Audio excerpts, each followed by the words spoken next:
नमस्कार, आपण पाहत आहात आपला महाराष्ट्र न्यूज लाईव्ह।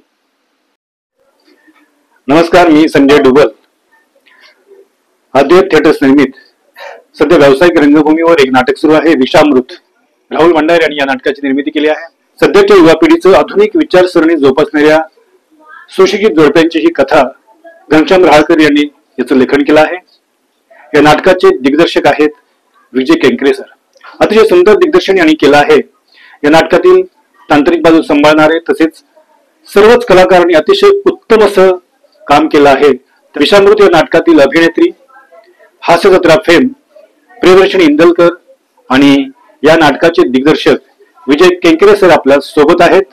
ते या नाटकाविषयी आपलं मनोगत व्यक्त करतायत। पाहत रहा आपला महाराष्ट्र न्यूज लाईव्ह। धन्यवाद। was missing my beautiful wife. गावी का गेला होतास ते सांग। बस सांगतो, इकडे बस।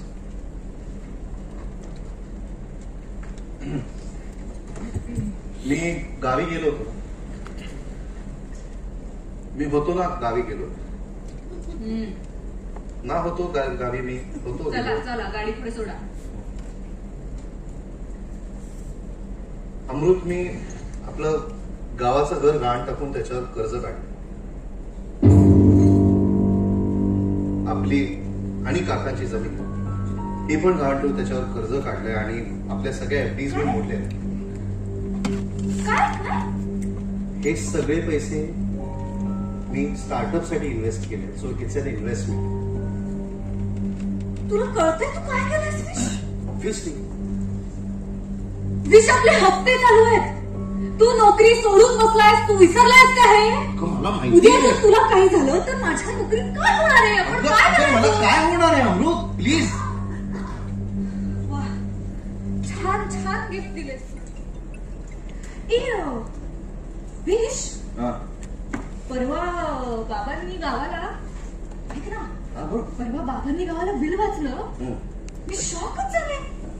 मला माहितच नाही आपली वडिलोपार्जित इस्टेट आहे आणि त्यावर आपले हक्क आहे। तू सांगितलंच नाही मला कधी। किती भारी ना।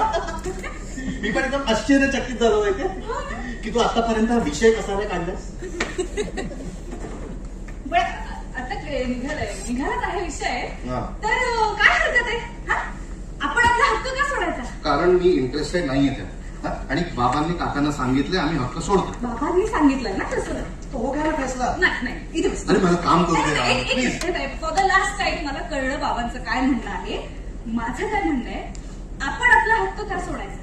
हे बघ, मला तुझं म्हणणं मान्य आहे, पण तुला हे पण मान्य आहे की बाबांचं सगळं काकांनी केलं तर आपण काहीतरी त्यांना देणं लागतो। वी ओ हिम समथिंग। म्हणूनच बाबांचं एवढंच म्हणणं होतं की किमान आपण त्या जागेवर तरी काही रस दाखवलं। बाबांचा कशात होत? तिला जर कमी प्रश्न पडत असते ना तर तुझ्यावर विश्वासही मी ठेवला असता। बाल्कनीत ठेवले दिवे लावावेही लागतात। अच्छा। दिवसभर त्या बुलडोजरचा आवाज देतो, कलकल झाली नुसती आणि त्या धुळीने अलर्जी झालीये मला। सतत शिकते मी। अगं, एका आठवड्याचा प्रश्न आहे फक्त, थोडा बुजवत आहेत ना, मग आपला प्रॉब्लेम मिटला परमनंटली। पण तोपर्यंत ही धूळ खा। ठीक आहे ना, एवढं काय? तुला काय जातंय बोलायला? तू नव्हताच इथे। दिवाळीची सगळी तयारी मी एकटीने केली। साधा कंदील लावायला पण तू नव्हता। So sorry. नाही लावलाय मग। सॉरी आहे। काय विश, इस्रायलवर ना आलास काय? लगेच गावी काय गेला? त्या समीक्षक आज इथे विषामृत हे नाटक पाहण्यासाठी आम्ही आलेलो आहोत आणि आज केंकरे सर इथे या नाटकाचे दिग्दर्शक। केंकरे सर, तुम्ही सांगा, तुम्हाला या नाटकाविषयी काय वाटते? मुळामध्ये विषामृत हे नाटक घनश्याम राहळकरने लिहिलंय। पुण्याला प्रदीप वैद्य आणि किरण यज्ञपवित्री मिळून एक नाटककारांची कार्यशाळा घेतली। त्या कार्यशाळेमध्ये त्यांनी 5 संहिता लिहून घेतल्या, त्यातली ही एक तिथे लिहून घेतलेली संहिता आहे। आणि हे नाटक मी करण्यामागचं सगळ्यात महत्वाचं कारण म्हणजे या नाटकात जी समस्या आहे त्याच्याबद्दल बोललं जातं ते आजच्या कुटुंब व्यवस्थेबद्दल आहे. ही आजच्या तरुण लोकांची समस्या आहे. आजचे तरुण लोक या परिस्थितीत कसे वागतात त्याच्याबद्दलचं आहे. म्हणजे एका बाजूला कुटुंबाबद्दलचं आहे, दुसऱ्या बाजूला आज ज्या वेगात घटना घडतात. म्हणजे आज तुम्ही जर बघितलं तर नोकरी इथं कुठल्याही क्षेत्रात तुम्ही क्रीडा घ्या, कला घ्या, पाठीला पाठ लावून माणसं आहे. तर त्याच्यामुळे ती जी कॉम्पिटिशन आहे तो जो सगळा वेग आहे त्याच्याबद्दल एक. दुसरं म्हणजे विशाल आणि अमृता म्हणजे शुभंकर तावडे आणि प्रियदर्शिनी इंदलकर त्यांची राणी मैत्रीण. ह्याच्यामध्ये आजकाल लोकांना मला स्पेस हवी, बरोबर, मला माझ्या स्पेस. तर ते नक्की काय ह्याचं निश्चित डेफिनेशन त्या मुलाला कळतं.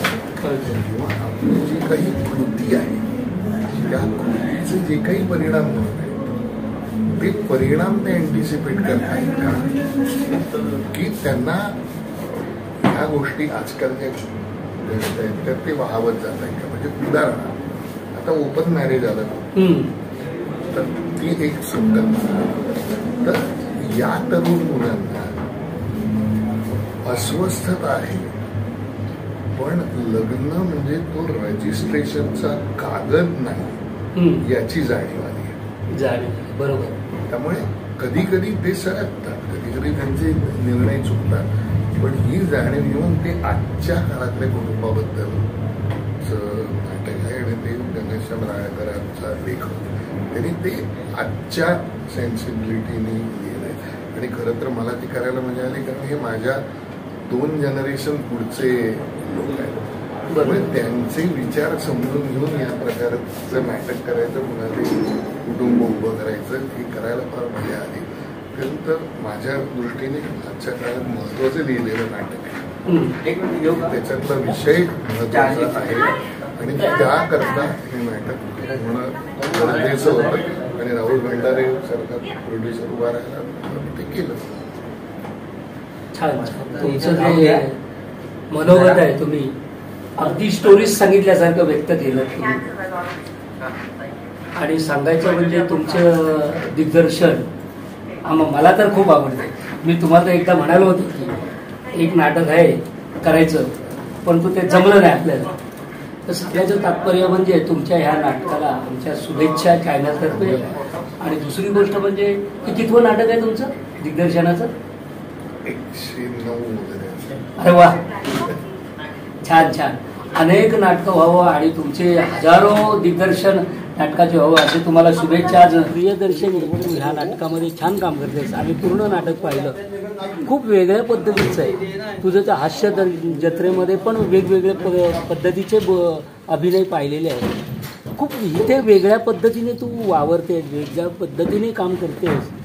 ते पाहिल्यानंतर असं वाटते की ही तीच आहे ना, हा प्रश्न माझ्या मनात पडतो. तर तू या भूमिकेबद्दल आणि नाटकाबद्दल काय सांगू इच्छितेस? मुळात विषामृत या नाटकातली अमृताची भूमिका मी साकारते आणि चॅलेंजिंग होतं. म्हणजे मी पहिल्यांदाच प्रमुख भूमिका करते एका व्यावसायिक नाटकातून. पहिलं लीड म्हणून व्यावसायिक नाटक आहे, तर चॅलेंजिंग होतं डेफिनेटली. आणि केंकरे सरांची खूप मदत झाली. आमचे डिरेक्टर आहे की त्यांनी आम्हाला एक बागडायला मोकळं मैदान दिलं. तुम्ही इम्प्रोवाइज करू शकता, मला हवं ते करा, करून बघा वगैरे. तर या सगळ्यामध्ये सापडत गेलं काय करायचं आहे, काय होत होतं. आणि हळूहळू कॅरेक्टर उमगत गेलं. आणि मी आधी म्हणजे माझ्या इंजिनिअरिंगच्या दिवसात, त्याच्यानंतर डायरेक्ट थिएटर, पुन्हा एकदा थिएटरशी कनेक्टेड वाटतंय आता. आणि मला तुम्ही जे बोललात तीच माझ्यासाठी खूप मोठी कॉम्प्लिमेंट आहे की हास्य जत्रेतली प्रियदर्शनी आणि ती वेगळी वाटते. तर तेच म्हणजे काय म्हणता येईल की this is the biggest compliment that I can get. त्यामुळे थँक्यू या कॉम्प्लिमेंटसाठी. आणि पात्राबद्दल सांगायचं झालं तर मजा येते खरं तर. आणि मजा घेत केलं की छान होतं. आणि एवढं 2 अंक सादर करायला प्रेक्षकांसमोर आणि मंचावर वेगवेगळ्या रसांमध्ये बागडायला खरंच मज्जा येते. त्यामुळे होत जातं एक नाटक म्हणजे ही रंगभूमी जी आहे ही अगदी खेळण्या बागडण्याचीच जागा आहे. परंतु काय म्हणजे तुम्ही ज्यावेळेला अभिनयात झोकून देता त्यावेळेचा जो वेगळेपण आहे तो तुझ्या अभिनयात खरंच छान वाटलं. Thank you so much. तुम्ही माझ्याशी बोलून आपलं मन व्यक्त केलं त्याबद्दल धन्यवाद. थँक्यू. नमस्कार.